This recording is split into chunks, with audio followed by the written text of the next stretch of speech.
Assalamualaikum warahmatullahi wabarakatuh. Berjumpa lagi dengan Bapak pada materi teori perilaku konsumen.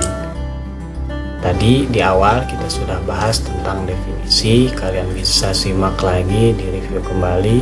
Nah, untuk pada bagian kali ini Bapak akan membahas hal teknis atau prakteknya, bagaimana teori-teori itu bisa kita saksikan dalam kehidupan sehari-hari.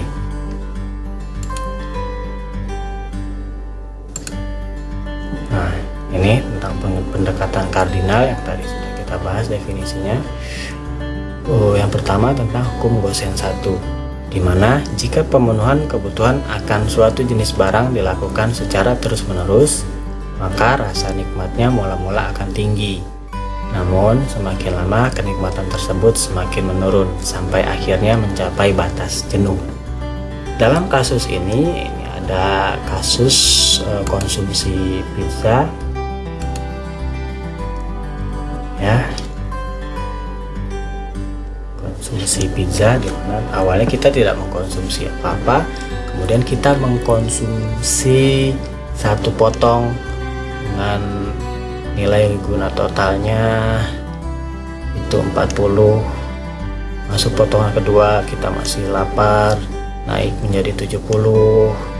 Ketiga masih naik ke 90. Keempat kenaikannya menurun menjadi 100. Kelima tidak bertambah. Artinya kita sudah mulai berasa kenyang, ya, tetap di angka 100.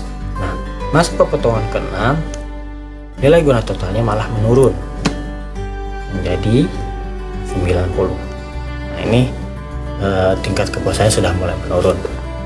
Bisa disimak pada kurva ini yang berwarna biru. 1, 2, 3, 4, 5, 6. Sorry, ini 1 nih. 1, 2, 3, 4, 5, 6.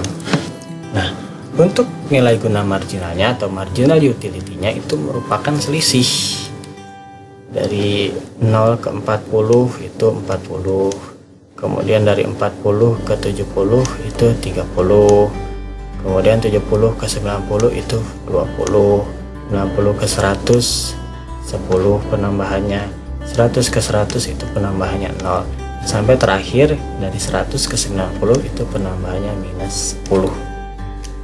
Itu grafiknya bisa disimak di kurva yang berwarna orange ini. Seperti itu. Itu untuk hukum Gosen 1. Selanjutnya untuk hukum Gosen 2.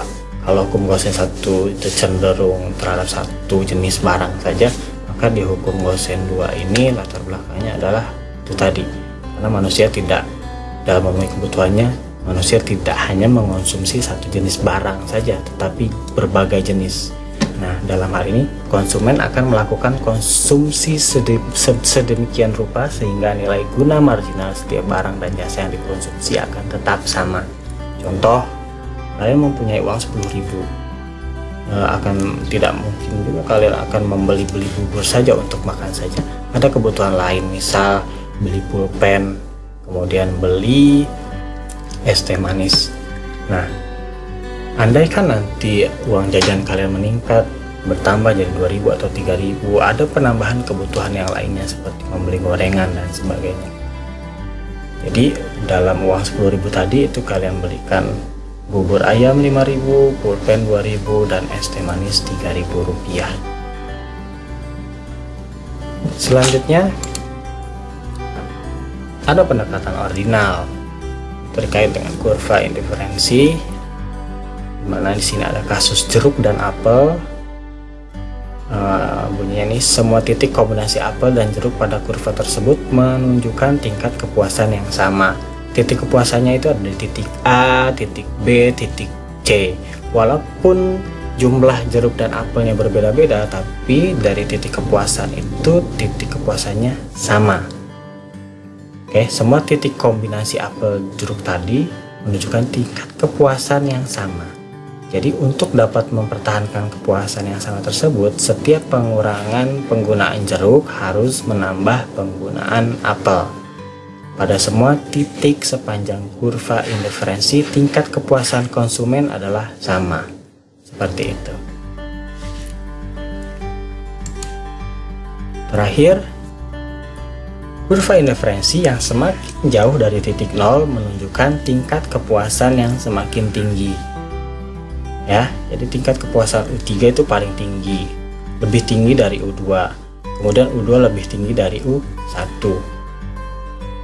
Ya, semakin ke atas tingkat kepuasannya semakin tinggi. Oke, untuk materi teori perilaku konsumen saat ini Bapak rasa cukup. Jika ada pertanyaan silahkan tanyakan di grup WhatsApp mata pelajaran dan kita bahas bersama. Terima kasih. Assalamualaikum warahmatullahi wabarakatuh.